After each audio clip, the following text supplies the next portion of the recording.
Screen दिख रही है सबको? स्क्रीन दिख रही है सबको? वॉइस मेरी ऑडिबल है? कैसे हो सब? काफी टाइम बाद आज मुलाकात हो रही है, बीच में कुछ क्लासेस रह गई थी, कोई बात नहीं। कैसे हो सब? कौन कौन आ चुका है? गार्गी, स्क्रीन दिख रही है सबको? स्क्रीन दिख रही है सबको? वॉइस ठीक है, वॉइस क्लियर है सबको? गार्गी का मैसेज आया है, रेगुलर क्लासेस कब शुरू होंगी? बहुत ही जल्दी शुरू होंगी। ठीक है, पहले एक बार थोड़े क्वेश्चंस की प्रैक्टिस करवाते हैं आपकी, फिर रेगुलर क्लासेस भी बहुत जल्दी लॉन्च करेंगे आपकी। ठीक है, अभी तो डेमो मिल रहे हैं आपको कुछ। पहले आप अपने फ्रेंड्स को इनवाइट कीजिए, जितने भी लेक्चर्स हुए हैं अब तक उनको शेयर कीजिए। जितने ज्यादा पार्टिसिपेंट्स होंगे उतनी जल्दी हम आपकी रेगुलर क्लासेस स्टार्ट कर देंगे। ठीक है, तो कौन कौन आ चुका है अपना नाम बता दो एक बार, कौन कौन आ चुका है। बहुत अमेजिंग सेक्शन होने वाला है आज। ठीक है, बहुत अमेजिंग एक सेक्शन देखने वाले हैं हम क्वेश्चंस का। ये जैम वाले स्टूडेंट्स के लिए इंपॉर्टेंट है, प्लस सीएसआर में जो बच्चे सेक्शन बी परफॉर्म करते हैं उनके लिए भी इंपॉर्टेंट है, केट के लिए भी इंपॉर्टेंट है। तो उस टाइप के क्वेश्चंस है जो सारे एग्जाम्स में कॉमन है, हर एग्जाम से पूछे जाते हैं। तो कौन कौन आ चुका है अपना नाम एक बार मुझे बता दो, कौन कौन आ चुका है। बरखा आ चुकी है, ओके ठीक है। बाकी स्टूडेंट्स कौन कौन आ चुका है? बरखा, बादल, गार्गी, ओमदीप और बाकी स्टूडेंट्स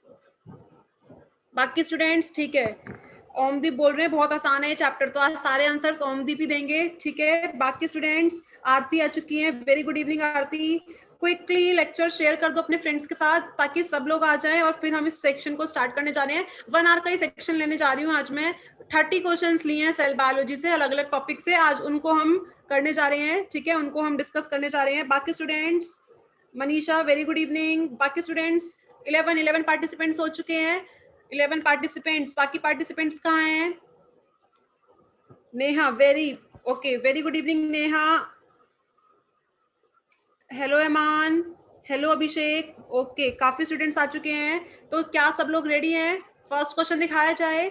ठीक है, टॉपिक तो आपको पता ही है, सेल बायोलॉजी में बहुत सारे टॉपिक आते हैं, प्लाज्मा मेम्ब्रेन के ऊपर क्वेश्चन आते हैं जिसमें ट्रांसपोर्ट वगैरह ये सब आपसे पूछा जाता है। ठीक है, फिर आपका प्रोटीन ट्रैफिकिंग, प्रोटीन सोर्टिंग के ऊपर क्वेश्चन आते हैं। ठीक है, उसके बाद आपका सेल सिग्नलिंग है, फिर साइटोस्केलेटन है, देन आपका सेल साइकिल है, अपोप्टोसिस है, कैंसर है, उनका रेगुलेशन है। तो ये सारे कॉमन टॉपिक्स हैं, तो मैंने रेंडमली क्वेश्चंस उठाए हैं। नवंबर में आपका सीएसआर का एग्जाम है, तो अभी हम एक क्वेश्चन की सीरीज स्टार्ट करेंगे बहुत ही जल्दी, जिसमें हम एक ऑब्वियसली सब्जेक्ट वाइज बहुत सारे रैंडम क्वेश्चन आपके सामने लेके आएंगे, हर सब्जेक्ट के 1000 क्वेश्चंस। ठीक है, अलग अलग टाइप में, कोई सेक्शन सी के हिसाब से, कोई सेक्शन बी के हिसाब से, ताकि आपकी क्वेश्चन की प्रैक्टिस एकदम सॉलिड हो जाए। ठीक है, तो रेगुलर लेक्चर शेयर करते रहिए। अक्टूबर स्टार्टिंग से बहुत रेगुलर सेशंस आपके होने लग जाएंगे।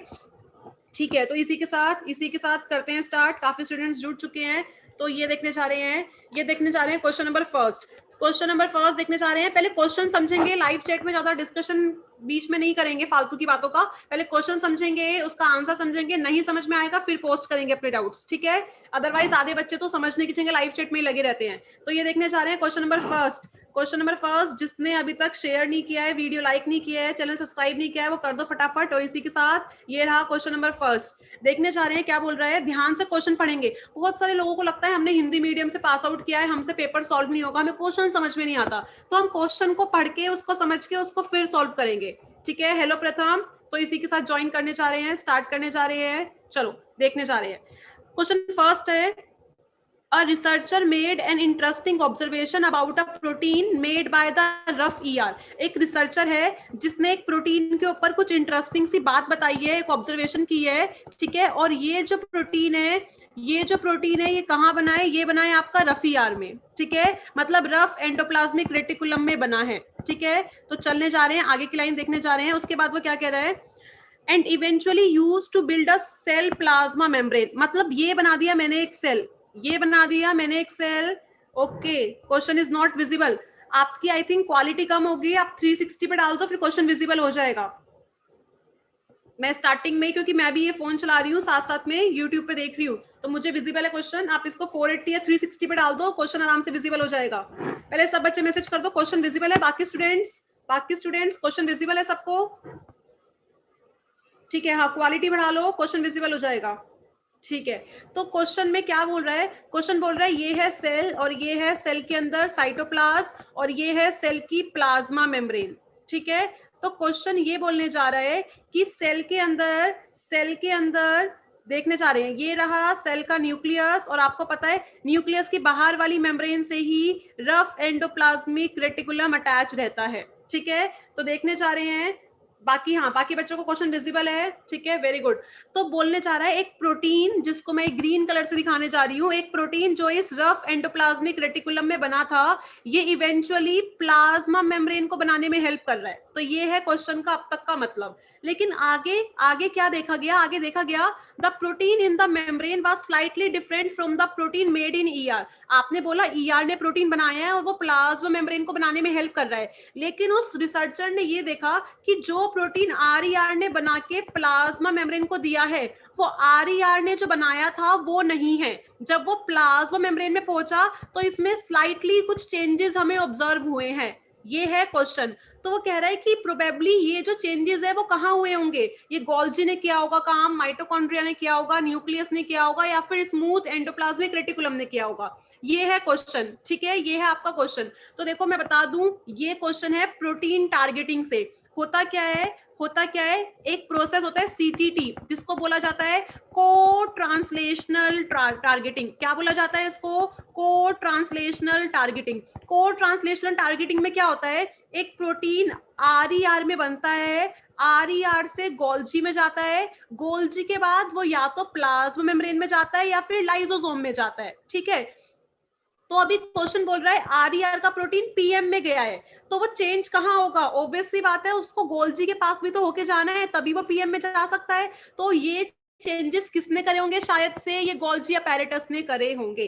तो ये गोल्जी अपैरेटस ने चेंजेस किए हैं। तो ये सीटीटी है क्या, कोर ट्रांसलेशनल टारगेटिंग है क्या। तो मैं ये आपको समझा देती हूँ what is core translational targeting. देखो होता क्या है, को का मतलब सेम, और ट्रांसलेशन का मतलब प्रोटीन का बनना, टारगेटिंग का मतलब एक प्रोटीन। ये देखो ये है मेरा एक सेल, ये है न्यूक्लियस, आपको पता है न्यूक्लियस के अंदर डीएनए है, डीएनए से एमआरएनए बनता है, ये एमआरएनए बाहर साइटोसोल में आता है, इसको राइबोसोम्स मिलते हैं, राइबोसोम्स के साथ ये जो एमआरएनए है ये प्रोटीन बनाता है। तो एक प्रोटीन न्यूक्लियस में जाएगा, पेरोक्सिसोम में जाएगा, ये कैसे डिसाइड होता है, ये डिसाइड होता है उनकी अमीनो एसिड की सीक्वेंस के ऊपर, ठीक है। तो आप देखने जा रहे हैं, तो कुछ प्रोटीन क्या करते हैं, कुछ प्रोटीन बनते भी रहते हैं, मतलब उनका ट्रांसलेशन भी चलता रहता है, और साथ साथ में जहां के लिए वो बने हैं, जहां के लिए उनका डेस्टिनेशन फिक्स हुआ है, वो वहां पे उनकी टारगेटिंग भी होती रहती है। तो ऐसे प्रोटीन को बोलते हैं सीटीटी पाथवे फॉलो करने वाले प्रोटीन, मतलब को ट्रांसलेशनल टारगेटिंग, ऐसी टारगेटिंग जो प्रोटीन के बनने के साथ साथ हो रही है। और एक प्रोसेस होता है PTT, post translational targeting. Post translational targeting का मतलब है पहले पूरा ट्रांसलेशन करो, उसके बाद ही टारगेटिंग होगी। तो जो आपका पेरोक्सिसोम है, ये भी क्वेश्चन पूछते हैं कई बार, जो आपका पेरोक्सिसोम है, आपका न्यूक्लियस है, ठीक है, आपका क्लोरोप्लास्ट हो गया, आपका माइटोकॉन्ड्रिया हो गया, ये सारे के सारे पीटीटी फॉलो करते हैं, पोस्ट ट्रांसलेशनल टारगेटिंग करते हैं। पहले प्रोटीन बनता है फिर टारगेटिंग होती है। लेकिन सीटीटी में क्या होता है, एक प्रोटीन पहले रफ एंडोप्लाज्मिक रेटिकुलम में जाता है, वहां से वो गोल्जी में जाता है, फिर लाइसोसोम में जाएगा या फिर प्लाज्मा मेम्ब्रेन में, ठीक है। तो यहाँ पे जो चेंजेस है वो कहाँ हुए होंगे, गोल्जी में, क्योंकि आरईआर से अगर पीएम में पहुंचना चाहते हो तो आपको गोल्जी के थ्रू ही जाना पड़ेगा। तो राइट आंसर इज फर्स्ट। चलते हैं नेक्स्ट। अरे ये तो बहुत इंपॉर्टेंट क्वेश्चन है, बहुत बार पूछा जाता है, बहुत ही इंपॉर्टेंट क्वेश्चन है। देखते हैं कौन बच्चा आंसर देता है, बोल रहा है a C terminal KDEF motif will most often ensure. कुछ समझ नहीं आ रहा है तो मैं बता देती हूँ, मोटिफ प्रोटीन का एक पार्ट है, ठीक है, और बच्चा जानता है प्रोटीन के दो टर्मिनल होते हैं, एक होता है एन टर्मिनल, एक होता है सी टर्मिनल। एक प्रोटीन के दो हिस्से, दो टर्मिनल्स मिलते हैं, एक को बोला जाता है एन टर्मिनल, दूसरे को बोला जाता है सी टर्मिनल। तो क्वेश्चन में बोला गया है सी टर्मिनल पे एक सीक्वेंस मिल रही है जिसका नाम है KDEL। अब बच्चे बोलेंगे मैम ये KDEL क्या है, तो देखने जा रहे हैं KDEL क्या है। KDEL अमीनो एसिड की सीक्वेंस है।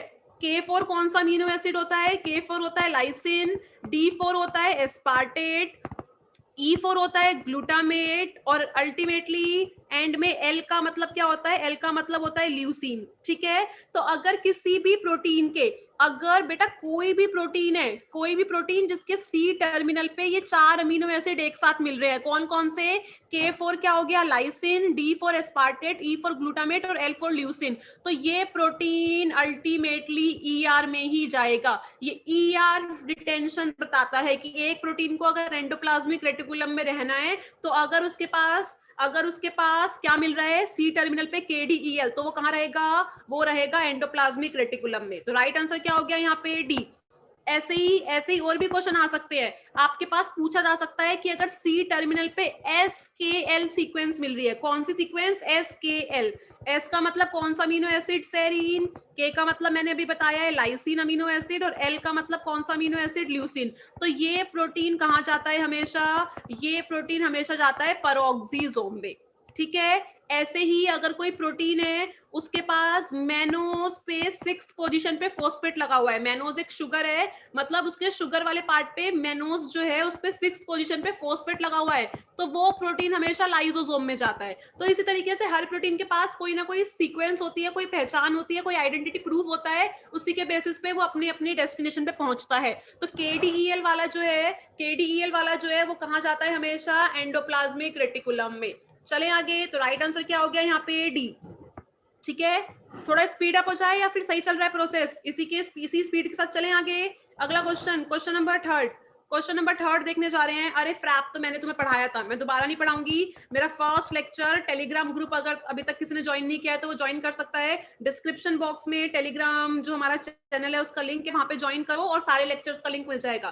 फ्रैप मैं आपको बता चुकी हूँ। फ्रैप में क्या होता है कि आपकी ये जो प्लाज्मा मेम्ब्रेन है, ये मैंने बना दी प्लाज्मा मेम्ब्रेन। इसमें 2 लिपिड की लेयर प्रेजेंट होती हैं और इसमें साथ साथ कुछ प्रोटीन्स भी प्रेजेंट होते हैं जो मैं रेड कलर से शो कर रही हूँ। ठीक है।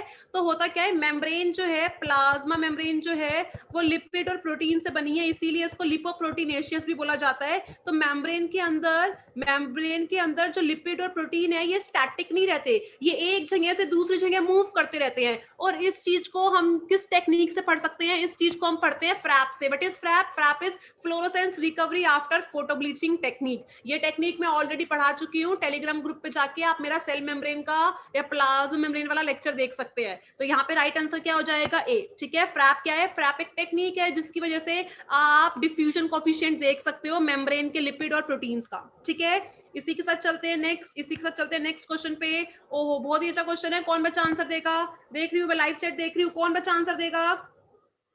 कौन बच्चा आंसर देगा? ओके, KKXX आरती ने पूछा है। KKXX गोल्जी वाले देखने जा रहे हैं। KKXX आरती ने क्वेश्चन पूछा है कि KKXX का बता दो मैम। जैसे मैंने KDEL का बताया है ना, ऐसे ही आरती बोल रही है मैम KKXX का बता दो। KKXX सीक्वेंस क्या होती है? ठीक है, देखने जा रहे हैं। ये देखो ये है आपका एंडोप्लाज्मिक रेटिकुलम। ठीक है। मैंने बोला एंडोप्लाज्मिक रेटिकुलम के अगर अंदर रहना है तो आपके पास क्या सीक्वेंस होनी चाहिए? KDEL। क्या सीक्वेंस होनी चाहिए? KDEL। बात समझ में आ रही है? कौन सी सीक्वेंस होनी चाहिए? KDEL। लेकिन KKXX का मतलब क्या है? K का मतलब क्या होगा? कौन बताएगा? अभी तो बताया है। K का मतलब होगा आपका लाइसिन। फिर एक और K का मतलब क्या है? लाइसिन। और X का मतलब है कोई भी अमीनो एसिड। ठीक है। देखने जा रहे हैं होता क्या है। ये मेरा ER है, ER से प्रोटीन जाता है गोल्जी में। लेकिन गलती भी तो हो सकती है सेल से। कोई प्रोटीन ER का था, कोई प्रोटीन ER का मेम्ब्रेन का प्रोटीन था, ER की मेम्ब्रेन पे कोई प्रोटीन था, वो गलती से गोल्जी में चला गया।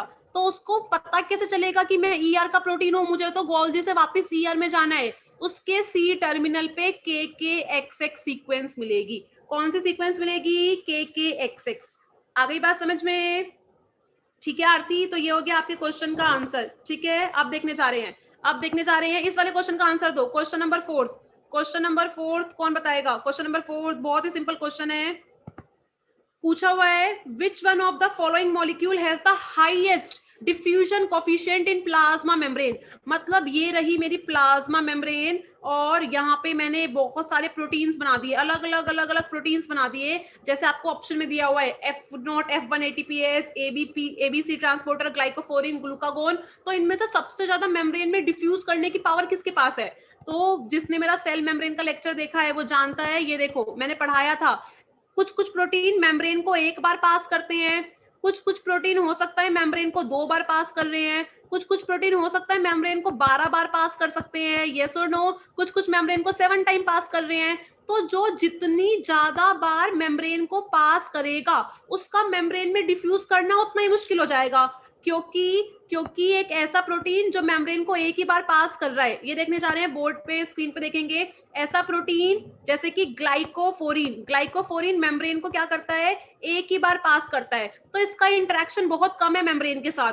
वहीं पे अगर मैं बात कर दूं एबीसी ट्रांसपोर्टर की, एबीसी ट्रांसपोर्टर 12 बार पास करता है मेम्ब्रेन में, मतलब 1 2 3 4 5 6 7 8 9 10 11 12। तो सोचो इसका इंटरेक्शन कितना ज्यादा होगा।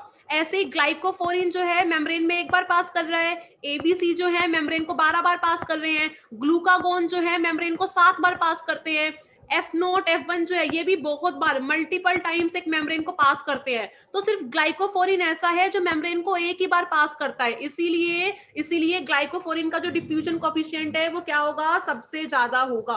तो मैं यहाँ पे एक फॉर्मूला लिख सकती हूँ और आप लोग भी उसको अपने कॉपी नोट्स में लिख सकते हैं, ठीक है, शॉर्ट में, ताकि आपको हमेशा याद रहे। क्या फॉर्मूला है? फॉर्मूला है number of hydrophobic domain, number of hydrophobic domain, मतलब कितनी बार आप मेम्ब्रेन को पास कर रहे हो, वो इनडायरेक्टली प्रोपोर्शनल होते हैं डिफ्यूजन कोफिशिएंट के। जितनी ज्यादा बार आप मेम्ब्रेन को पास करोगे उतना कम आपका डिफ्यूजन कोफिशिएंट होगा, या फिर जितना कम आपके पास मेम्ब्रेन को पास करने वाले डोमेन है उतना ज्यादा आपका डिफ्यूजन कोफिशिएंट होगा।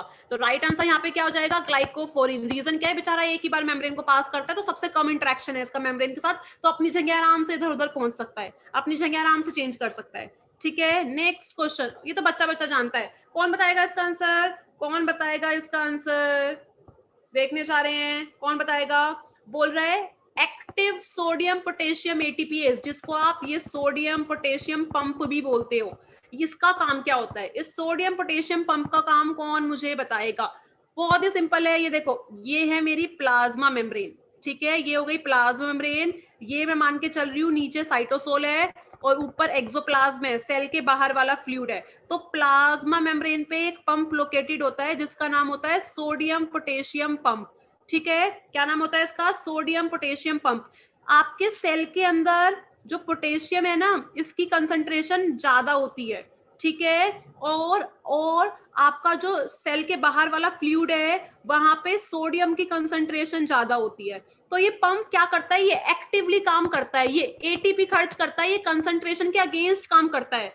बात समझ में आ रही है? तो ये क्या काम करता है? सेल के साइटोप्लाज्म में जहां पे सोडियम ऑलरेडी कम है वहां से 3 सोडियम उठा के बाहर दे देता है, मतलब लो कंसंट्रेशन से हाई कंसंट्रेशन में सोडियम को लेके जाता है, और बदले में बाहर पोटेशियम कम है, बाहर से 2 पोटेशियम लाके अंदर ड्रॉप कर देता है। इसीलिए ये एटीपी खर्च करता है। क्या खर्च करता है? एटीपी, और एडीपी रिलीज करता है।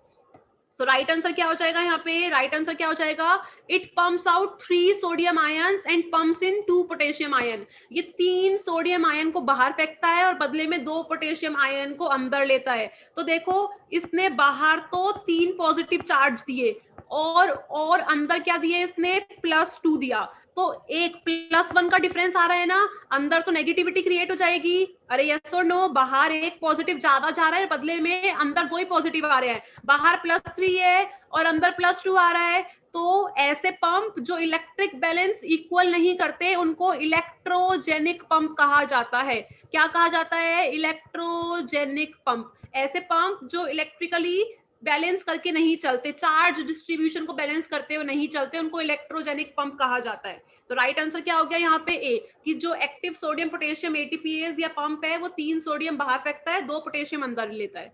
ठीक है, इसी के साथ देखने जा रहे हैं नेक्स्ट क्वेश्चन पे। बच्चों को ना ऐसे क्वेश्चन में बहुत दिक्कत होती है। कौन बताएगा मुझे यहाँ पे आंसर? कौन बताने जा रहा है यहाँ पे आंसर? आपको बोला है उसने ग्लूकोज है, आपके पास यूरिया है, आपके पास वाटर है, स्टेरॉइड हार्मोन्स हैं, CO2 है। वो बोल रहा है आपको इनको अरेंज करना है किस एबिलिटी के अकॉर्डिंग, कि ये जो प्लाज्मा मेम्ब्रेन है जो लिपिड की बाइलेयर से बनी हुई होती है, लिपिड के मॉलिक्यूल से बनी होती है, ये उसको किस स्पीड से डिफ्यूज करेंगे।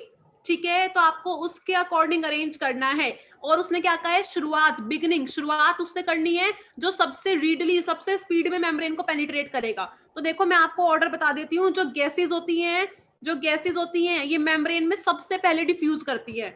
उसके बाद जो लिपोफिलिक मॉलिक्यूल्स होते हैं, लिपिड लविंग मॉलिक्यूल्स होते हैं, हाइड्रोफोबिक मॉलिक्यूल्स जिनको आप बोल सकते हो, वो मेम्ब्रेन्स में जाते हैं। उनके बाद जितने भी पोलर मॉलिक्यूल्स हैं, अब बच्चे बोलेंगे मैम पोलर का मतलब क्या है।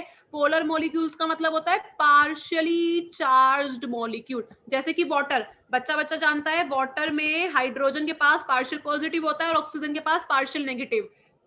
ठीक है, तो पोलर मॉलिक्यूल मतलब पार्शियली चार्ज्ड मॉलिक्यूल। और एंड में जो आयंस होते हैं वो पेनिट्रेट करते हैं मेम्ब्रेन को। आयंस मतलब जैसे सोडियम है, इस पे पूरा चार्ज है, क्लोराइड है, इस पे पूरा चार्ज है। आ गई बात समझ में। तो ये चलता है आपका ऑर्डर। तो आप देखने जा रहे हैं इस ऑर्डर के अकॉर्डिंग कौन सा आंसर सही है। तो सबसे पहले इन सब में गैस कौन है, CO2, तो सबसे पहले जाएगा CO2।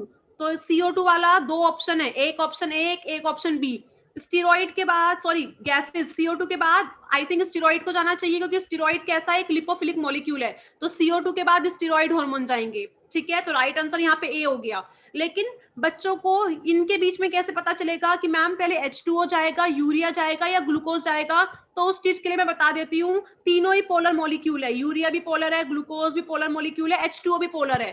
तो इसमें फिर साइज मैटर करता है। जिसका स्मॉल साइज होगा वो सबसे पहले जाएगा, जिसका लार्ज साइज होगा वो बाद में जाएगा। तो बच्चा जानता है इन तीनों में वाटर छोटा है। ठीक है, ग्लूकोज का फॉर्मूला है C6H12O6, तो बहुत बड़ा है बेचारा। वाटर तो H2O है। और यूरिया का फॉर्मूला क्या होता है, यूरिया होता है CH4N2O। तो सबसे बड़ा यहाँ पे ग्लूकोज है, वो सबसे बाद में जाएगा। फिर उससे छोटा यूरिया है, ठीक है, वो उससे पहले जाएगा। और सबसे पहले जाएगा वाटर। तीनों ही पोलर हैं, लेकिन जब तीनों ही पोलर होंगे तो साइज के अकॉर्डिंग आप अपना आंसर देंगे। तो यहाँ पे राइट आंसर क्या हो गया, ए। ठीक है, इसी के साथ चलते हैं नेक्स्ट क्वेश्चन पे। अरे तुम्हें समझ में आ रहे हैं क्वेश्चन, समझ में आ रहे हैं क्वेश्चन, समझ में आ रहे हैं सब बच्चों को या नहीं आ रहे। Let me take a break. Question समझ में आ रहे हैं। लंबा सफर है, 30 क्वेश्चन करने हैं, टाइम 1 घंटे का है। लेकिन कोई बात नहीं, जितने क्वेश्चन रह जाएंगे वो नेक्स्ट फिर कभी डिस्कस कर लेंगे, लेकिन समझ में आना चाहिए। मुझे यस और नो में रिप्लाई कर दो, यस और नो में क्वेश्चन समझ में आ रहे हैं सब बच्चों को। आगे बहुत अच्छे अच्छे कॉन्सेप्ट्स हैं। ठीक है, आगे बहुत अच्छे अच्छे कॉन्सेप्ट्स हैं। आगे बहुत अच्छे अच्छे कॉन्सेप्ट्स हैं। चले आगे। कोई डाउट है तो पूछ लो, कोई डाउट है तो पूछ लो। चले आगे, चले आगे। ये कौन बच्चा है जो कह रहा है ग्लूकोज पोलर मॉलिक्यूल नहीं है। बेटा ग्लूकोज एक पोलर मॉलिक्यूल है, ग्लूकोज एक पोलर मॉलिक्यूल है। यकीन नहीं आ रहा तो गूगल कर लो, यकीन नहीं आ रहा तो गूगल कर लो। ग्लूकोज एक पोलर मॉलिक्यूल है। ठीक है, समझ में आ रहा है सबको।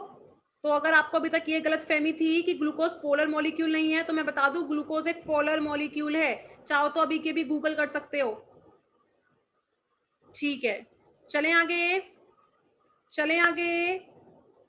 ठीक है, तो ये है क्वेश्चन नंबर 17। क्वेश्चन नंबर 17, और कोई डाउट है किसी का। ओके, बच्चे पहले से पहले आंसर दे रहे हैं, वेरी गुड बरखा। पूछ रहा है फ्लिपेज का फंक्शन क्या है। तो देखो मैं आपको बता दूं होता क्या है। ये देखो, ये है, वेरी गुड। मौसम का कितना अच्छा मैसेज आया है, ma'am everything is clear. Okay, ये देखो, ये है लिपिड की बाइलेयर, ये है लिपिड की बाइलेयर। ठीक है, होता क्या है, जो लिपिड की बाहर वाली लेयर है, जो लिपिड की बाहर वाली लेयर है, सपोज मैं बोल रही हूँ अंदर है साइटोसोल या अंदर है आपका साइटोप्लाज्म, ठीक है, और बाहर है आपका एक्सोप्लाज्म। ठीक है, तो जो बाहर वाली सिंगल लेयर होती है इसको बोला जाता है लिपिड की मोनोलेयर, लिपिड मोनोलेयर। इसको आउटर लीफलेट के नाम से भी जाना जाता है। ठीक है, बाहर की एक पत्ती ये कह सकते हैं। और अंदर वाली जो लेयर है इसको क्या बोलेंगे, इनर मोनोलेयर, इनर मोनोलेयर या फिर इनर लीफलेट। ठीक है, अब देखने जा रहे हैं होता क्या है।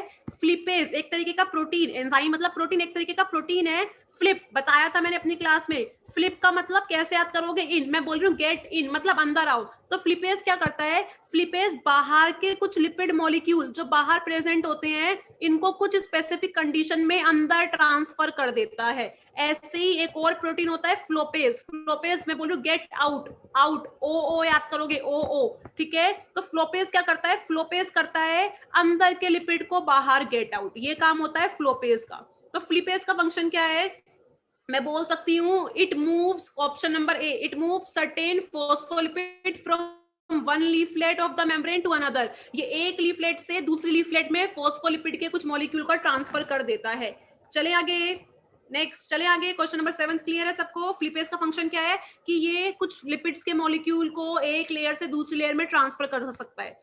ओके ये तो बहुत ही अच्छा क्वेश्चन आया है। इसका क्वेश्चन का आंसर देखते कौन देगा, मुझे इसका आंसर चाहिए, मैं ये यहाँ से आंसर कट कर रही हूँ, मैंने यहाँ से आंसर हटा दिया। मुझे पता है आधे बच्चे इसका आंसर सी देंगे, आधे बच्चे डी देंगे, मुझे देखना है कौन क्या आंसर दे रहा है, सी या फिर डी। मैंने आंसर छुपा दिया, सी या फिर डी, सी या फिर डी, कोई तो आंसर देगा, सी या फिर डी, मुझे आंसर चाहिए, I want answer, either C और डी, ए और बी भी दे सकते हो लेकिन मुझे लगता है सी और डी में ही आंसर्स मिलेंगे यहाँ पे। कौन आंसर देगा, सी आंसर या फिर D answer, I am waiting. मेरा नेट तो बिल्कुल सही चल रहा है लेकिन अभी तक किसी का आंसर नहीं आया है। ओके कौन आंसर देगा फास्ट, कौन आंसर देने जा रहा है यहाँ पे, सी या फिर डी, कोई भी नहीं दे रहा।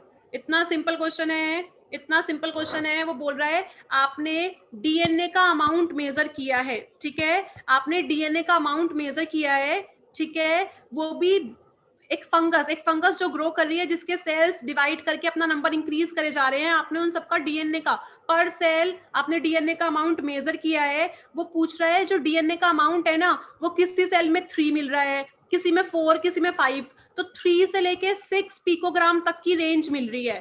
तो वो कह रहा है ये 6 पिकोग्राम वाली रेंज किस में मिलेगी।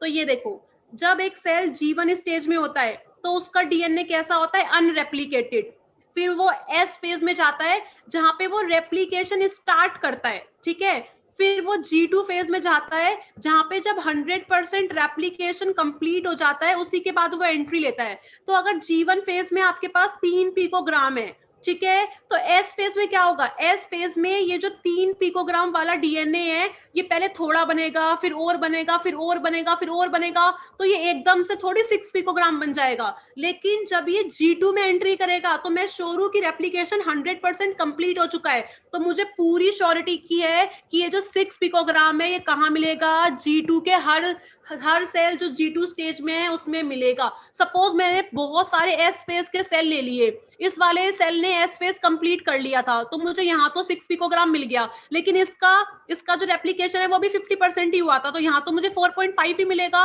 तो 6 मुझे श्योरिटी से कहाँ मिलेगा, सिर्फ और सिर्फ G2 में जहां पे रेप्लिकेटेड डीएनए पहुंचा है। तो राइट आंसर क्या हो जाएगा यहाँ पे, डी। ठीक है, देखो बहुत सारे बच्चों ने सी आंसर दिया है, जैसे कि बेहरा, क्या रविंद्र बेहरा, आरती, ठीक है, रेड्डी, बहुत सारे बच्चों ने सी आंसर दिया है, लेकिन ये क्वेश्चंस आते हैं और आप आंसर गलत करते हो। यहाँ पे राइट आंसर सी होगा। रीजन समझ में आ गया, एस फेज में तो रेंज मिलेगी कि 3 से ज्यादा मिलेगा क्योंकि डीएनए ने रेप्लिकेशन स्टार्ट कर लिया, लेकिन हर सेल में थोड़ी ना जाते ही एकदम से 100% रेप्लिकेशन हो जाएगा। 100% रेप्लिकेशन की श्योरिटी तो G2 स्टेज वाले सेल्स की होती है। तो is it clear to everyone? इसी के साथ मूव करते हैं नेक्स्ट क्वेश्चन पे। ओके इसका आंसर कौन देने वाला है, इसका आंसर कौन देने वाला है, बहुत ही सिंपल क्वेश्चन है, बहुत ही सिंपल क्वेश्चन है। वो कह रहा है एक ही ऑर्गेनिज्म में, सेम ऑर्गेनिज्म की बात कर रहा है, एक ही ऑर्गेनिज्म में बहुत सारे सेल्स हैं क्योंकि सेल्स बहुत सारे होते हैं एक ऑर्गेनिज्म के अंदर।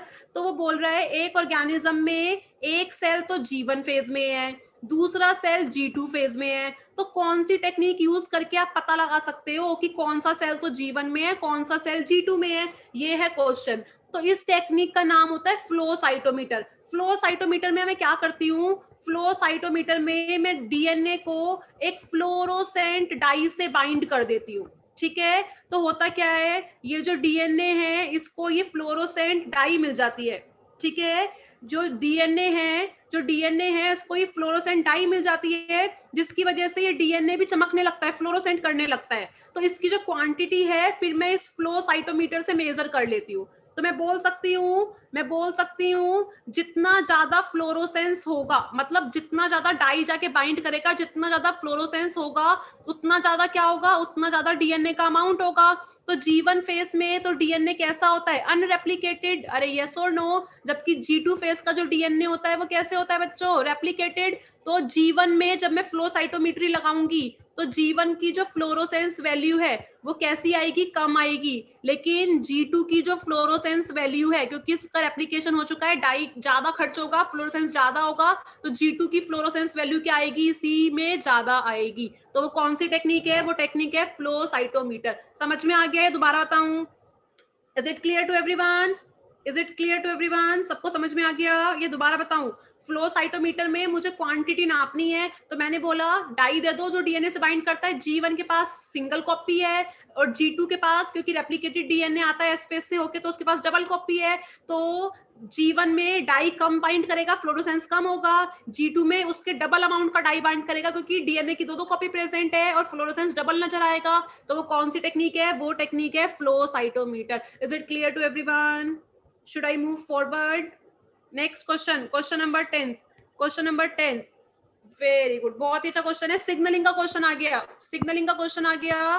कौन बताएगा? काल मॉड्यूलिन, मैंने ही बताया है। काल मॉड्यूलिन, जिसके आगे भी कैल लग जाए ना, CAL, समझ जाओ वो कैल्शियम पे डिपेंडेंट होते हैं। लेकिन यहाँ पे सिग्नलिंग काम करती है, मैं बता दूं, शॉर्ट में बता रही हूँ। GPCR सिग्नलिंग सबने सुनी होगी। GPCR सिग्नलिंग में एक पाथवे होता है, IP3 डैक पाथवे। कौन सा पाथवे है? IP3 deck pathway. होता क्या है, ये देखो, ये है मेरा GPCR, ठीक है, ये मैंने बना दिया GPCR। GPCR 7 बार मेम्ब्रेन को पेनिट्रेट करता है, तो 1 2 3 4 5 6 7, ये मैंने बना दिया GPCR। जैसे ही कोई सिग्नल मॉलिक्यूल, सिग्नलिंग का एक लेक्चर तो मैं ले चुकी हूँ, पता है ना, जैसे कोई सिग्नल मॉलिक्यूल किसी रिसेप्टर को मिलता है, सिग्नलिंग स्टार्ट हो जाती है। तो होता क्या है, जैसे ही कोई सिग्नलिंग मॉलिक्यूल किसी GPCR रिसेप्टर को मिलता है, वैसे ही ये रिसेप्टर G प्रोटीन को एक्टिव करता है। कौन से प्रोटीन को? G प्रोटीन को। ये डिटेल में मैं पढ़ाऊंगी, सिग्नलिंग का जो मेरा नेक्स्ट लेक्चर होगा उसमें मैं पूरा GPCR पढ़ाने वाली हूँ, ठीक है।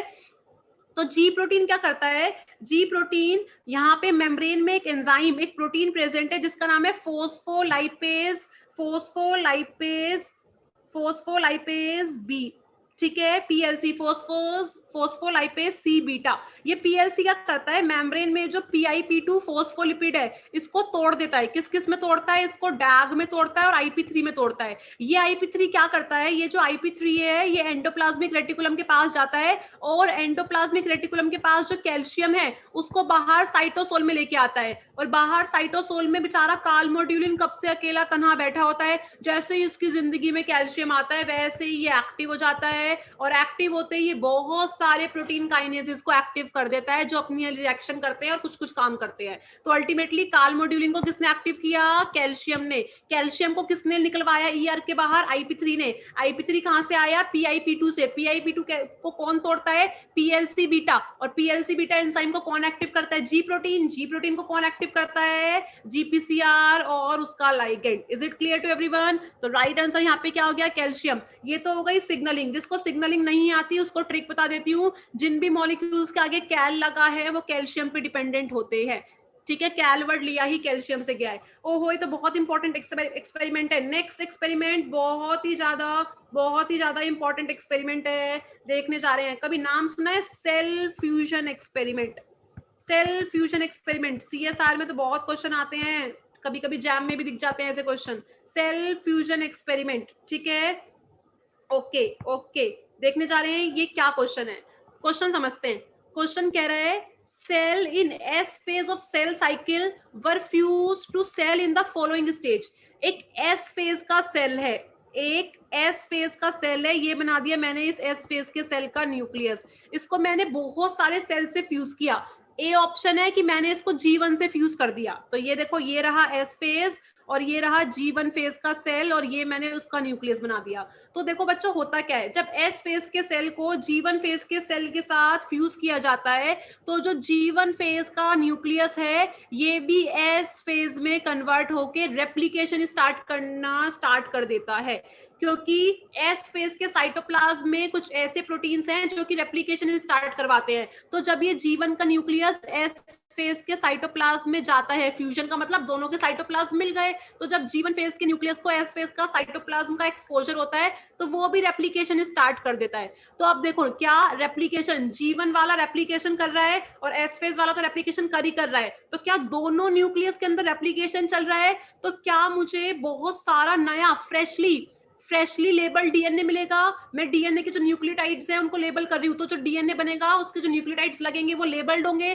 तो फ्रेशली लेबल डीएनए मुझे दोनों जगह से मिलेगा, दोनों न्यूक्लियस से। ये तो हो गया ए केस। बी केस वो कह रहा है कि आप एस फेज वाले को ऐसे बना रही हूँ G2 से फ्यूज कर दो, तो मैं बोलूंगी एस फेज में रहेगा और G2 वाला G2 में रहेगा। इसका रीजन क्या है? देखो मैं कहूंगी G2 तो एस में जा नहीं सकता, ब्लंडर हो जाएगा। कैसे हो जाएगा भाई? G2 वाला तो ऑलरेडी सेल का डीएनए का रेप्लिकेशन करके आ रहा है। अरे जो आपका G2 वाला है वो तो ऑलरेडी एस फेज को पार करके आ रहा है, तो उसके पास तो एक बार रेप्लिकेशन हो गया। अगर एक बार रेप्लिकेशन हो गया और अभी तक डिवीजन नहीं हुई है और इसने गलती से दोबारा रेप्लिकेशन कर दिया, तो आपको पता है ना मल्टीपल कॉपीज क्रिएट हो जाएंगी। रूल क्या है? एक सेल साइकिल में एक ही बार रेप्लिकेशन हो सकता है, तो G2 वाला तो बेचारा जा ही नहीं सकता वापस। तो क्या आपको नया फ्रेशली लेबल डीएनए मिलेगा? G2 से नहीं मिलेगा। बस जो एस फेज है ये जो अपना रेप्लिकेशन कर रहा है इसी के थ्रू आपको फ्रेशली लेबल डीएनए मिलता रहेगा। ठीक है, तो मतलब पहले वाला केस ज्यादा अच्छा है कि ज्यादा क्वेश्चन ने पूछा है the maximum amount of freshly label DNA is likely to be obtained in S phase cell fused with. S phase को किससे फ्यूज करो कि फ्रेशली लेबल डीएनए मिले। तो मुझे इन दोनों के कंपैरिजन में लग रहा है कि जीवन एस में जा रहा है, दोनों जगह से डीएनए लेबल्ड मिल रहा है, तो जीवन आंसर होना चाहिए, ए आंसर होना चाहिए। एम फेज वाला केस भी स्टडी कर लेते हैं। मैंने क्या किया, एस फेज को फ्यूज कर दिया एम फेज के साथ, तो होगा क्या, ये एस फेज वाला एम फेज में एंट्री ले लेगा, ये जो एस फेज वाला ये एम फेज में एंट्री ले लेगा, लेकिन एम फेज वाला तो नया रेप्लिकेशन करने से रहा। तो सारे केसेस में सबसे ज्यादा डीएनए कहाँ बन रहा है? आई थिंक ए केस में बन रहा है, जब G1 भी एस फेज में चला गया और एस तो एस में है ही। तो maximum amount of freshly labelled DNA, बिल्कुल फ्रेश डीएनए कहाँ मिलेगा? जब आप एस फेज को G1 से फ्यूज कराओगे। अरे सब बच्चों को क्लियर है? सब बच्चों को क्लियर है? मैं उतना डिटेल्ड नहीं पढ़ा रही हूँ, क्वेश्चन की सीरीज चल रही है तो बता रही हूँ कि कंसेप्ट क्या क्या लगाए जाते हैं क्वेश्चंस में। Is it clear to everyone? क्या सब बच्चों को क्लियर है? देखो बताते नहीं हो तुम लोग, बताते नहीं हो। क्या सब बच्चों को क्लियर है? 20 स्टूडेंट्स देख रहे हैं, क्या 20 के 20 स्टूडेंट्स को ये बात समझ में आ गई? अरे यस और नो बोल दो एक बार, क्या बात समझ में आ गई? चलूं आगे, चलें आगे। सेल फ्यूजन एक्सपेरिमेंट समझ में आ गया कैसे अप्लाई किया है मैंने इस क्वेश्चन में। G1 वाला तो एस फेज में जा सकता है, क्योंकि सेल साइकिल की सीरीज यही तो होती है कि आप G1 में जाओगे, फिर एस में जाओगे, फिर G2 में जाओगे, फिर एम में जाओगे। लेकिन G2 वाला वापस एस में नहीं जा सकता क्योंकि वो रेप्लिकेशन कर चुका। ऐसे ही एम वाला भी वापस एस फेज में नहीं जा सकता क्योंकि वो भी एस फेज को पार करके आ रहा है, वो भी रेप्लिकेटेड है। Is it clear to everyone? Okay, चलते हैं आगे। इस क्वेश्चन का आंसर दो मुझे, इस क्वेश्चन का आंसर वापस आपको डिक्रीजिंग ऑर्डर बताना है, मतलब सबसे पहले सबसे बड़ा लिखना है, किसके रिस्पेक्ट में, कि एक लिपिड बाइलेयर को कौन सबसे इजीली पेनिट्रेट करेगा। तो आपको मैंने बताया है पहले गैसेस आती हैं, यस और नो, फिर लिपोफिलिक मॉलिक्यूल्स आते हैं, फिर पोलर मॉलिक्यूल्स आते हैं और फिर आते हैं आयंस। तो गैस को ना यहाँ पे ऑक्सीजन, ठीक है, तो देखने जा रहे हैं ऑक्सीजन के दो ऑप्शन है, एक है ए एक है बी, लेकिन देखने जा रहे हैं ये जो आइसोल्यूसिन है, आइसोल्यूसिन एक हाइड्रोफोबिक अमीनो एसिड है, मतलब लिपोफिलिक बोल सकते हो, हाइड्रोफोबिक मतलब लिपोफिलिक। तो जो आपका आइसोल्यूसिन है, आइसोल्यूसिन आपका हाइड्रोफोबिक अमीनो एसिड है, तो ऑक्सीजन के बाद किसका नंबर आना चाहिए? आइसोल्यूसिन का। फिर आपको पता है सोडियम आयन है वो सबसे बाद में जाएगा, और टाइरोसिन एक पोलर अमीनो एसिड है, तो सीरीज क्या हो जाएगी? O2 फिर आइसोल्यूसिन फिर टाइरोसिन फिर सोडियम। चलें आगे, नेक्स्ट क्वेश्चन। ये बहुत ही अच्छा क्वेश्चन है, इसको थोड़ा समझेंगे ध्यान से, इसको थोड़ा ध्यान से समझेंगे। ये CSIR में आया हुआ क्वेश्चन है, सेक्शन सी में 4 नंबर में आया था, ठीक है। आए हुए क्वेश्चंस उठाए हैं सारे, तो देखने जा रहे हैं नेक्स्ट क्वेश्चन। बोल रहा है ध्यान से, cellular level of tumour suppressor protein P53। बस इतनी सी बात को नोट कर लो कि P53 तो हमारा ट्यूमर सप्रेसर, TS मतलब tumour suppressor gene. Tumour suppressor क्या होते हैं? ट्यूमर को सप्रेस करते हैं, मतलब कैंसर को होने से बचाते हैं। और एक होते हैं ओन्कोजीन्स। ओन्कोजीन्स तो कैंसर को प्रमोट करते हैं, कैंसर को करते हैं। तो क्वेश्चन ने अपने आप बता दिया कि P53 तो ट्यूमर सप्रेसर है। तो वो कह रहा है सेलुलर लेवल, सेल के अंदर जो ट्यूमर सप्रेसर प्रोटीन का लेवल है वो कौन मेंटेन करता है? वो MDM2 मेंटेन करता है। फिर वो क्या कह रहा है? Over expression of MDM2 was found to convert a normal cell into cancer cell. जो MDM2 है, अगर ये ओवरली एक्सप्रेस हो जाएगा, ज्यादा बनेगा, तो ये कैंसर कर देगा। तो मैं समझ गई कि M2 भाई पक्का एक ओन्कोजीन होगा। ओन्कोजीन कैंसर कोजिंग जीन होते हैं। अगर ओन्कोजीन मेरी बॉडी के अंदर, मेरे सेल के अंदर बहुत ज्यादा हो जाएंगे तो वो कैंसर कर देंगे। अरे यस और नो? ओन्कोजीन का गेन ऑफ फंक्शन म्यूटेशन हो जाए, ऐसी म्यूटेशन हो जाए कि उनका काम बढ़ गया, उनका फंक्शन बढ़ गया, तो उनका काम क्या था? कैंसर करना, तो बच्चों को कैंसर कर देंगे। अरे यस और नो? तो MDM2 क्या हो गया? ओन्कोजीन हो गया, क्योंकि MDM2 के बढ़ते ही कैंसर हो रहा है। और P53 कैसा है? ट्यूमर सप्रेसर है। ये समझ में आ गया? अब देखते हैं। अब वो कह रहा है अनदर प्रोटीन P19ARF, एक और प्रोटीन है P19ARF, ये MDM2 को इनहिबिट करता है। और MDM2 क्या करता है? MDM2 तो कैंसर कराता है। तो इसका मतलब P19 कैंसर को रोकने वाला प्रोटीन है, मतलब P19 भी कैसा हो जाएगा? ट्यूमर सप्रेसर हो जाएगा, ठीक है। और लिखा भी हुआ है loss of P19 function also convert normal cell to cancer cell. मतलब ये जो P19 है, ये ट्यूमर सप्रेसर जीन है, ट्यूमर को सप्रेस करता है। अगर इसका फंक्शन लॉस हो जाए तो बेचारा ट्यूमर को सप्रेस नहीं कर पाएगा, ट्यूमर सप्रेस नहीं होगा तो कैंसर बन जाएगा। तो बस इतना सा पूछा है कि बताओ ऑन्कोजीन्स कौन से हैं, ट्यूमर सप्रेसर कौन से हैं। तो मैंने बता दिया ऑप्शन सी, MDM2 ऑन्कोजीन है, लेकिन P19 एक ट्यूमर सप्रेसर जीन है, क्योंकि अगर इसका फंक्शन लॉस होता है तो हमें कैंसर हो जाता है। Is it clear to everyone? Is it clear to everyone? Am I clear to everyone? समझ में आ रहा है सबको? बच्चे रिप्लाई नहीं करते हैं, या मेरा नेट स्लो चलता है, मुझे समझ नहीं आता। अरे ये समझ में आ गया। What are ओन्कोजीन्स? ओन्कोजीन्स होते हैं ट्यूमर कोजिंग जीन्स, कैंसर को करने वाले। तो अगर उनमें अगर फंक्शन का लॉस होगा तो कैंसर नहीं होगा। लेकिन जो ट्यूमर सप्रेसर जीन होते हैं, जो ट्यूमर को सप्रेस करते हैं, अगर इनका फंक्शन लॉस हो जाएगा तो कैंसर हो जाएगा। तो क्वेश्चन ने साफ साफ बोला है कि loss of P19 function also converts normal cell into cancer cell. मतलब आपका अगर आप काम नहीं करोगे तो कैंसर हो जाएगा, इसका मतलब आप कैंसर होने से बचा रहे थे। Is it clear to everyone? Okay, बच्चों का मैसेज आ गया, yes yes yes, very good। चलते हैं आगे अगले क्वेश्चन पे। ये भी बहुत अच्छा क्वेश्चन है, अपोप्टोसिस से उठाया गया है, बहुत बार पूछा जाता है। अपोप्टोसिस होती है सेल की डेथ करना, सेल का डेथ। तो C एलिगेंस, ठीक है, C एलिगेंस में एक पाथवे दिया हुआ है। क्या पाथवे है वो देखने जा रहे हैं, क्या पाथवे दिया हुआ है ये देखने जा रहे हैं सब लोग। पाथवे दिया है CAD9 जो है CAD4 को ब्लॉक करता है, CAD4 CAD3 को एक्टिव करता है, और क्या हो जाता है? अपोप्टोसिस। क्या हो जाता है? अपोप्टोसिस। तो अब देखने जा रहे हैं, ए स्टेटमेंट कह रहा है कि अगर CAD9 का फंक्शन लॉस हो गया, अगर CAD9 का फंक्शन लॉस हो गया, देखने जा रहे हैं, a loss of function allele of CAD9 would lead of survival of set that normally die। मतलब जिन सेल को मरना चाहिए था, वो सरवाइव करते हैं अगर CAD9 का फंक्शन लॉस हो जाए। तो CAD9 का काम क्या है? स्पीड बढ़ाते हैं। CAD9 का काम क्या है? CAD4 को ब्लॉक करना।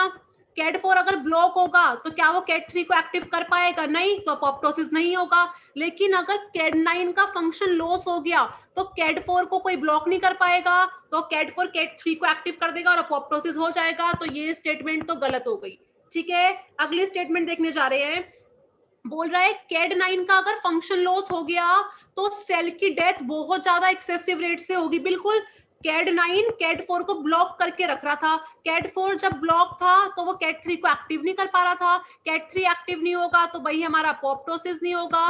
तो बिल्कुल सही बात है कि अगर CAD9 का लॉस ऑफ फंक्शन हो गया तो वो सेल डेथ को जो वो रोक रहा था, अपोप्टोसिस के प्रोसेस को जो वो ब्लॉक कर पा रहा था, वो नहीं कर पाएगा। तो राइट आंसर क्या हो जाएगा यहाँ पे? बी। ठीक है, सी ऑप्शन भी देख लेते हैं। CAD9 का अगर फंक्शन ज्यादा हो गया, गेन ऑफ फंक्शन हुआ है CAD9 का, तो सेल की डेथ ज्यादा होगी। गलत। CAD9 अगर ज्यादा बनेगा तो वो CAD4 को ज्यादा ब्लॉक करेगा। CAD4 ज्यादा ब्लॉक होगा तो CAD3 कम एक्टिव होगा। CAD3 कम एक्टिव होगा तो अपोप्टोसिस कम होगा। तो राइट आंसर क्या हो गया यहाँ पे? राइट आंसर क्या हो गया? राइट आंसर क्या हो गया? बी। एक चीज समझा देती हूँ, ए ने बी को ब्लॉक किया, बी ने सी को एक्टिव किया। तो बच्चों को लगता है अल्टीमेटली हमें आंसर मिलेगा कि प्रोसेस हो रहा है। एक प्रोसेस है जिसमें ए बी को ब्लॉक कर रहा है और बी सी को एक्टिव कर रहा है। तो बच्चे क्या करते हैं? बच्चे बोलते हैं यस मैम काम हो रहा होगा। लेकिन ये भी तो देखो, गलत आंसर दिया है तुमने। ये भी तो देखो, ए ने बी को ब्लॉक कर दिया पहले ही, तो बेचारा बी क्या कभी सी को एक्टिव कर पाएगा? नहीं। तो जो काम हो रहा था वो हो पाएगा? नहीं हो पाएगा। तो जो दिखता है वो नहीं होता। पूरी सीरीज देखनी चाहिए। ए ने बी को जब ब्लॉक कर दिया तो बी का काम था सी को एक्टिव करना, तो वो सी को एक्टिव ही नहीं कर पाएगा, तो अपोप्टोसिस हो ही नहीं पाएगा। Is it clear to everyone?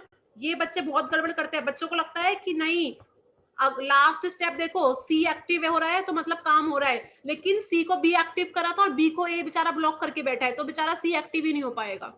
Is it clear to everyone? Is it clear to everyone? Should I move forward? ये देखने जा रहे हैं। ये भी बहुत अच्छा क्वेश्चन है, बहुत अच्छा क्वेश्चन है। बोल रहा है एक नॉर्मल सेल और एक ट्रांसफॉर्म्ड सेल। ट्रांसफॉर्म्ड सेल मतलब कैंसरस सेल। जो कैंसरस सेल में, कैंसर वाले सेल में ट्रांसफॉर्म हो चुके हैं, उनमें क्या फर्क होता है? तो एक तो बच्चे जानते हैं इमोर्टैलिटी।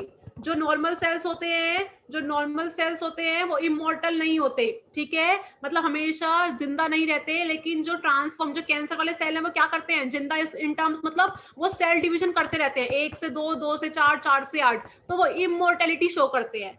दूसरी प्रॉपर्टी देखने जा रहे हैं। दूसरी प्रॉपर्टी, एक वर्ड है कॉन्टैक्ट इनहिबिशन। कॉन्टैक्ट इनहिबिशन क्या होता है? ध्यान से समझने जा रहे हैं। कॉन्टैक्ट इनहिबिशन क्या होता है ये देखने जा रहे हैं।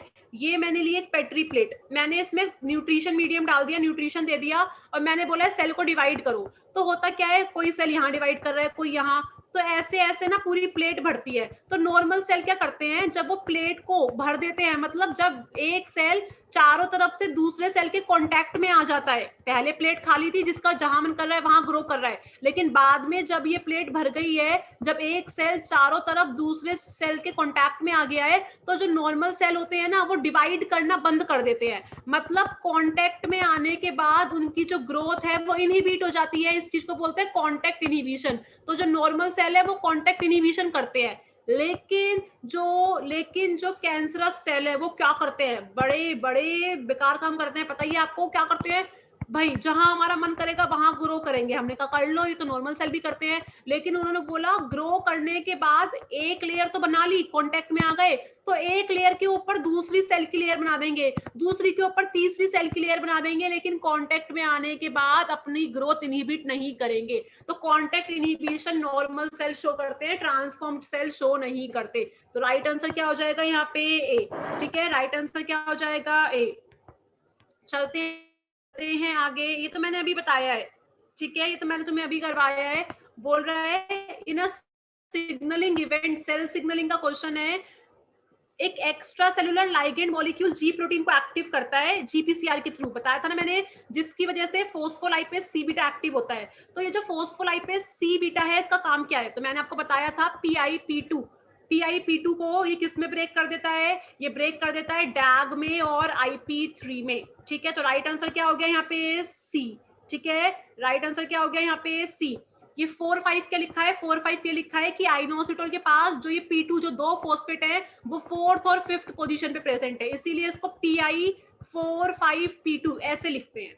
ठीक है, तो राइट आंसर हो गया यहाँ पे सी। ठीक है, अगला क्वेश्चन बहुत अच्छा क्वेश्चन है। अगला क्वेश्चन देखने जा रहे हैं, थोड़ा नया क्वेश्चन है, शायद बच्चों ने नहीं पढ़ रखा हो इसके बारे में। एक डिसऑर्डर है, ठीक है, एक बीमारी है जिसका नाम है मेटाक्रोमेटिक ल्यूकोडिस्ट्रोफी। MLD के बारे में MLD बोलते हैं इसको, मेटाक्रोमेटिक ल्यूकोडिस्ट्रॉफी क्या होता है ये देखने जा रहे हैं, पहले समझेंगे फिर आंसर देंगे। एमएलडी क्या होता है, हमारे पास ना एक एंजाइम मिलता है, ह्यूमन के पास, जिसका नाम होता है एराइल सल्फाटेज ए। क्या नाम होता है, एराइल सल्फाटेज ए। ये एराइल सल्फाटेज ए क्या करता है, हमारे पास जो सल्फाटाइड्स मिलते हैं, सल्फाटाइड का अगर मैं एक एग्जांपल बताऊं तो एक एग्जांपल हो गया सेरिब्रोसाइड 3 सल्फेट। ठीक है, ये जो एंजाइम है एराइल सल्फाटेज ए, ये जो सल्फाटाइड्स होते हैं ना, इनको तोड़ देता है, और तोड़ के क्या बनाता है, सेरिब्रोसाइड प्लस सल्फेट। तो ये तो नॉर्मल रिएक्शन होती है, लेकिन होता क्या है, किसी किसी इंसान में ये जो एराइल सल्फाटेज है इसकी डेफिशिएंसी हो जाती है। अगर डेफिशिएंसी हो गई तो ये जो सल्फाटाइड्स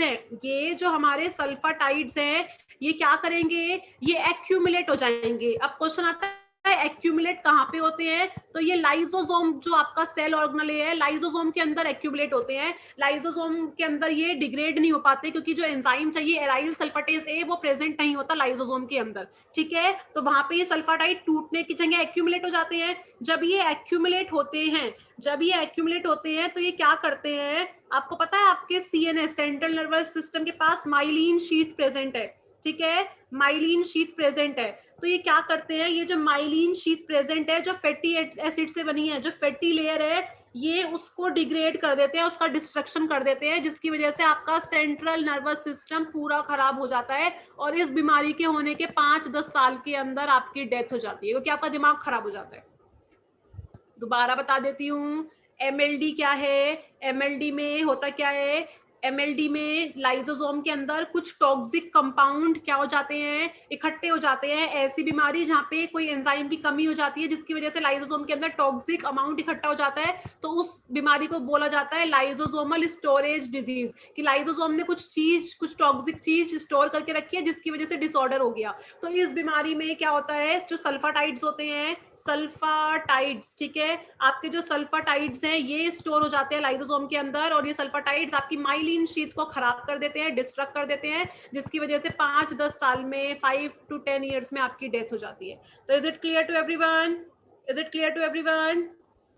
चले आगे, तो राइट आंसर क्या हो गया यहाँ पे ए, कि एमएलडी क्या है, एक लाइसोसोमल स्टोरेज डिजीज है। तो कौन से एंजाइम की कमी होती है, एराइल सल्फाटेज की। ठीक है, चलो आप लोग चाहो तो मैं शॉर्ट नोट्स बनवा सकती हूँ उसके। ठीक है, शॉर्ट नोट मैं यहाँ पे आपको बनवा सकती हूँ। चलो मैं लिख देती हूँ थोड़ा सा इसके बारे में, थोड़ा नया क्वेश्चन है, आई थिंक आपको नहीं पता होगा, तो आप ऐसे लिख सकते हो, लिख लो हैंड टू हैंड, एमएलडी में क्या होता है, एमएलडी में होती है डेफिशिएंसी ऑफ एराइल सल्फाटेज ए। ठीक है, जिसकी वजह से क्या होता है, जिसकी वजह से आपका जो सीएनएस है ये अफेक्ट हो जाता है, और ये एक आपकी लाइसोसोमल स्टोरेज डिजीज है। ठीक है, ये बहुत ही रेयर डिसऑर्डर है, बहुत ही रेयर देखने को मिलता है। ठीक है, और इस एंजाइम का काम क्या होता है, इसका काम लिख देती हूँ मैं, इट ब्रेक्स डाउन, लिख लो हैंड टू हैंड तुम भी, इट ब्रेक्स डाउन सल्फाटाइड, और सल्फाटाइड का एग्जांपल क्या है, सेरिब्रोसाइड 3 सल्फेट इनटू सल्फेट एंड सेरिब्रोसाइड। तो ये हो गए आपके नोट्स। चलते हैं नेक्स्ट क्वेश्चन पे। ठीक है, नेक्स्ट क्वेश्चन बहुत अच्छा क्वेश्चन है, कौन बताएगा? कुछ नहीं करना, बच्चों को लगता है इतना बड़ा क्वेश्चन है, पता नहीं क्या पीएच वगैरह NaCl वगैरह क्या क्या दे दिया, मेरे से तो सॉल्व नहीं होगा, लेकिन ये बहुत ही सिंपल क्वेश्चन है। देखते हैं कौन आंसर बताएगा। ठीक है, ओके, शैली बोल रहे हैं, ओके, अच्छा मेरा नाम भी शैली है, बस आप इसीलिए आते हो लेक्चर देखने, बहुत अच्छी बात है। हेलो बाकी बच्चे जिन्होंने अभी भी ज्वाइन किया है। ठीक है, देखते हैं क्वेश्चन, देखते हैं क्या कह रहा है। क्वेश्चन कह रहा है एक मेम्ब्रेन एसोसिएटेड प्रोटीन है जिसके पास 7 अल्फा हेलिक्स है। देखो, जिसके पास जितने अल्फा हेलिक्स होते हैं वो उतनी ही ज्यादा बार मेम्ब्रेन को पास कर सकता है। अगर इसने बोला है कि इसके पास 7 अल्फा हेलिक्स है, इसका मतलब ये 7 बार मेम्ब्रेन को पास कर सकता है। तो ये देखो बना देते हैं, ये मेम्ब्रेन 1 2 3 4 5 6 7, तो एक टर्मिनल N हो गया, एक टर्मिनल क्या हो गया C। मैंने 7 बार बना दिया कि 7 बार इसने मेम्ब्रेन को पास किया है। तो मुझे पता है जो प्रोटीन मेम्ब्रेन को पास करते हैं वो पेरिफेरल तो होते नहीं है, वो कैसे होते हैं, इंटीग्रल होते हैं। तो राइट आंसर यहाँ पे क्या हो जाएगा, इंटीग्रल। और देख लो, जो भी प्रोटीन मेम्ब्रेन को ओड नंबर में पास करते हैं उनके टर्मिनल हमेशा अपोजिट साइड पे होते हैं, मतलब N और C टर्मिनल यहाँ पे अपोजिट साइड पे एक्सपोज होंगे। आ गई बात समझ में? ठीक है, जैसे कि सी ऑप्शन है, सी ऑप्शन में अगर पेरिफेरल की जगह में इंटीग्रल कर दूं तो ऑप्शन बन जाएगा integral protein with both N and C terminal expose to outer surface, मतलब दोनों टर्मिनल एक ही जगह प्रेजेंट है, तो ये ऑप्शन भी गलत हो जाता। ठीक है, तो जितने ओड नंबर में प्रेजेंट होते हैं अल्फा हेलिक्स या ट्रांस मेम्ब्रेन डोमेन, उतने ही अपोजिट में मिलते हैं, N और C उतना ही अपोजिट मिलेंगे। 4 बनाऊंगी तो ऑब्वियस सी बात है N और C साथ में मिलेंगे, तो इवन नंबर में जो टर्मिनल होते हैं प्रोटीन के साथ मिलते हैं, और ऑड टर्म में टर्मिनल हमेशा अपोजिट फेज में मिलते हैं, एक साइटोप्लाज्म में और एक एक्सोप्लाज्म में।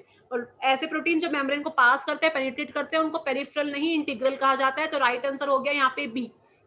तो क्वेश्चन यही बोलने जा रहा है कि एक प्रोटीन था जिसके पास 7 अल्फा हेलिक्स थे, हर हेलिक्स में 19 अमीनो एसिड थे, आपने तरह तरीके के प्रोटीएज दिए और तब भी ये प्रोटीन मेम्ब्रेन से अलग नहीं हुआ, आपने 1.5 मोलैलिटी का NaCl भी डाला, बफर वगैरह भी दिया, तब भी आप इस प्रोटीन को मेम्ब्रेन से अलग नहीं कर पाए। तो जो पेरिफेरल प्रोटीन होता है वो तो मेम्ब्रेन की पेरिफेरी में प्रेजेंट होता है, वो तो सॉल्ट डालते ही अलग हो जाता है। तो इतना ज्यादा प्रोटीन, इतना ज्यादा आपने प्रोटीन ऐसा है, इतनी ज्यादा इसकी स्ट्रॉन्ग एसोसिएशन है मेम्ब्रेन के साथ, इसका मतलब वो पेरिफेरी नहीं है, वो मेम्ब्रेन के अंदर तक प्रेजेंट है, मेम्ब्रेन को पूरा पेनिट्रेट करके उससे लिंकेज बना के बैठा हुआ है। आ गई बात समझ में? तो पेरिफेरल तो वैसे भी आंसर नहीं होगा पूरा क्वेश्चन पढ़ने के बाद। चलूं आगे, चलते हैं नेक्स्ट। बच्चा जानता है बैक्टीरियल डिजीज कौन सी नहीं है? अरे स्मॉल पॉक्स। अरे यस और नो बता दो, कौन से वायरस से होती है स्मॉल पॉक्स? वेरियोला वायरस की वजह से होती है। तो बाकी तीनों बैक्टीरियल डिजीज है, लेकिन स्मॉल पॉक्स एक वायरल डिजीज है। देखो अभी तुम्हें बताया है, पूछ रहा है उस मैसेंजर का नाम बताओ जो कैल्शियम के चैनल को ओपन करता है एंडोप्लाज्मिक रेटिकुलम में। बताओ, अभी तो तुम्हें बताया है IP3 आइनोसिटोल ट्राइफॉस्फेट, बताया था ना। IP3 ER के पास जाता है, उसके चैनल ओपन करता है और कैल्शियम बाहर आ जाता है। तो राइट आंसर क्या हो गया यहाँ पे? IP3। ठीक है, इसी के साथ चलते हैं नेक्स्ट क्वेश्चन पे। बहुत अच्छा क्वेश्चन है, वो कह रहा है इनमें से एंटी अपोप्टोटिक कौन नहीं है? एंटी अपोप्टोटिक होते हैं जो अपोप्टोसिस को होने नहीं देते और कैंसर करवा देते हैं। सेल की डेथ नहीं होगी तो सेल का नंबर बढ़ेगा, तो कैंसर हो जाएगा। तो कह रहा है एंटी अपोप्टोटिक कौन से नहीं है? तो जो एंटी अपोप्टोटिक नहीं होंगे, मतलब नोट एंटी अपोप्टोटिक, जो एंटी अपोप्टोटिक नहीं है वो क्या करेंगे? वो तो भाई अपोप्टोसिस करवाएंगे। और इन सब में से बैक्स ऐसा है जो एंटी अपोप्टोटिक नहीं होता। ठीक है, बैक्स हो गया आपका, बैक हो गया, ठीक है, बैक बिम, ये सब क्या होते हैं? ये सब एंटी अपोप्टोटिक नहीं होते, सब अपोप्टोटिक होते हैं, अपोप्टोसिस करवाते हैं। तो राइट आंसर क्या हो गया? S only. ठीक है, चलते हैं नेक्स्ट क्वेश्चन पे। अभी तुम बताओ इसका आंसर, मैं बता चुकी हूँ, बहुत बार बता चुकी हूँ। वो कह रहे हैं ग्लाइकोफोरिन के पास एक ही हाइड्रोफोबिक डोमेन है, मतलब ये ऐसे एक ही हाइड्रोफोबिक पैच है, एक ही हाइड्रोफोबिक डोमेन है। तो मेम्ब्रेन को कितनी बार वो पेनिट्रेट कर सकता है? एक बार।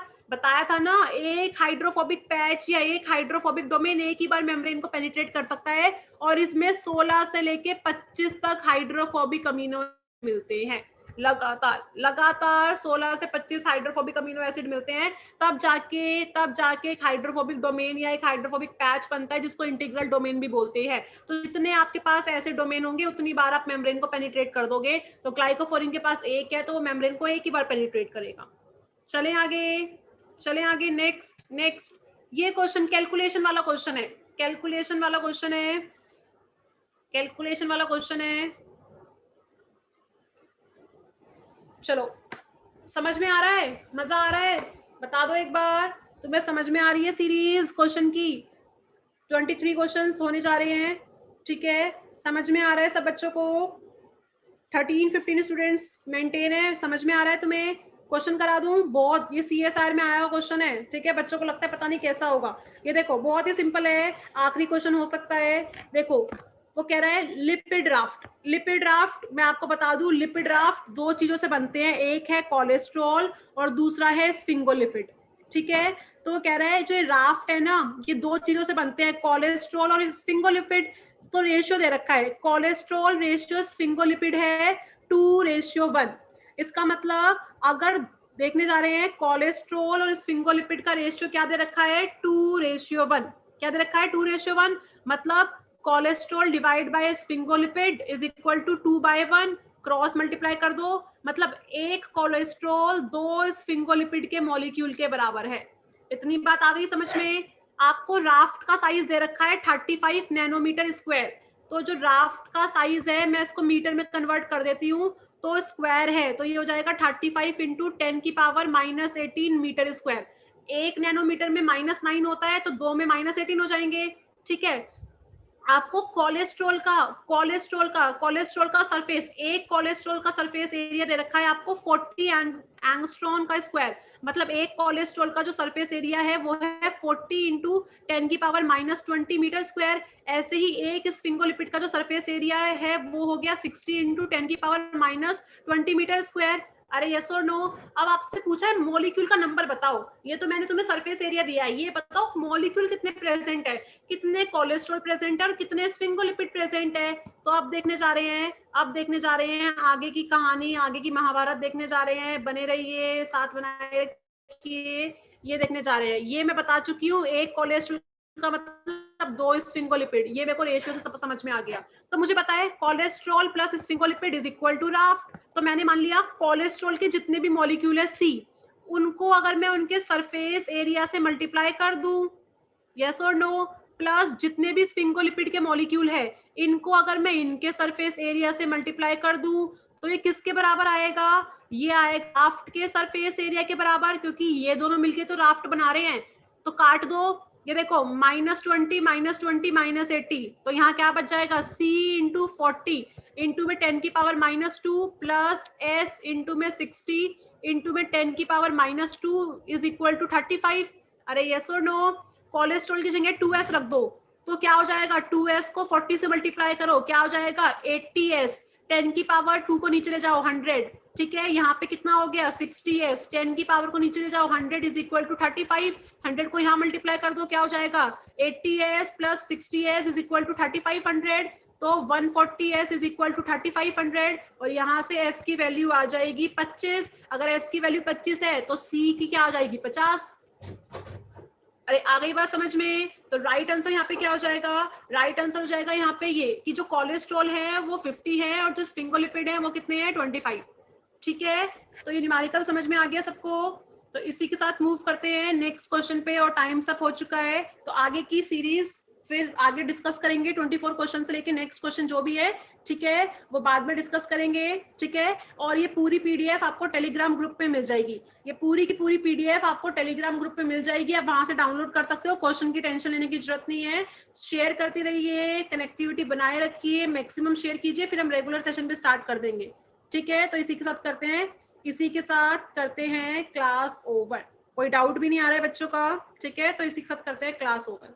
बहुत सिंपल क्वेश्चन था, कोलेस्ट्रॉल और स्फिंगोलिपिड का रेशियो दिया था, तो मैंने एक इक्वेशन बना ली कि एक कोलेस्ट्रॉल दो स्फिंगोलिपिड के बराबर है। अब सरफेस एरिया दिया हुआ है कि कोलेस्ट्रॉल का एक स्फिंगोलिपिड का, तो कोलेस्ट्रॉल के जितने भी मॉलिक्यूल उनको सी मान लिया, उसको उसके सरफेस एरिया से मल्टीप्लाई कर दिया, प्लस कर दिया स्फिंगोलिपिड के मॉलिक्यूल को उसके सरफेस एरिया से मल्टीप्लाई करके, तो वो राफ्ट के साइज के इक्वल आएगा, क्योंकि राफ्ट कोलेस्ट्रॉल और स्फिंगोलिपिड मिलकर बनाते हैं। और पूरा सॉल्व किया तो आंसर आ गया।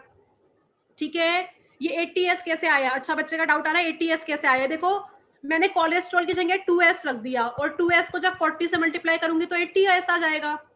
आ गया समझ में मनीषा, आ गया। 80c नहीं 80s लिखा है मैंने, 80s, c की जगह 2s रख दिया, तो 40 को 2 से मल्टीप्लाई करोगे तो 80s बन जाएगा। तो इसी के साथ करते हैं लेक्चर ओवर। ठीक है, कोई भी डाउट है पोस्ट कर सकते हो।